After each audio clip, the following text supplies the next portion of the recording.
Hello and good morning সবাইকে। Corporate চাওয়ালা চা কালচারের পেজে আপনাদের প্রত্যেককে আবার ওয়েলকাম। অনেক দিন পরে ভিডিও করছি। আজকে 16ই সেপ্টেম্বর, দুর্গাপুজো মা আসছে এবং তার সাথে সাথে আমাদের চা কালচারের India's first oil free cafe চেনের 28তম ব্রাঞ্চ, ইয়েস অ্যাবসলিউটলি 28 ব্রাঞ্চ ইন্সপেকশনে আমরা আজকে যাচ্ছি। ব্রাঞ্চটা ওপেন হতে চলেছে মানকুণ্ডুতে।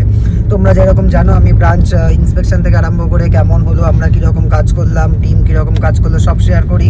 এই রিলসেও সব শেয়ার করব। হ্যাঁ, আমি অনেক দিন রিলস দিচ্ছিলাম না, ভিডিও দিচ্ছিলাম না। এরপর থেকে কন্টিনিউয়াস ভিডিওস আসবে, তো প্লিজ পেজটাকে ফলো শেয়ার করতে ভুলো না। ব্রাঞ্চ কেমন আর হওয়ার পরে কেমন হলো অফকোর্স দেখতে থেকো। তো আমরা এসে গেছি মানকুণ্ডুতে, দেখাচ্ছি কোন দোকানটা এবং কোন দোকানে ওপেন হতে চলেছে। সবাই তোমরা এসো মানকুণ্ডুর কাছাকাছি যারা থাকো। মানকুণ্ডু স্টেশন রোডের এই দোকানটাতে ঠিক স্টেশন থেকে বেরিয়েই ওপেন হতে চলেছে চা কালচারের 28তম ব্রাঞ্চ। সবাই এসো, চা কালচারকে এভাবেই ভালোবেসো, সঙ্গে থেকো।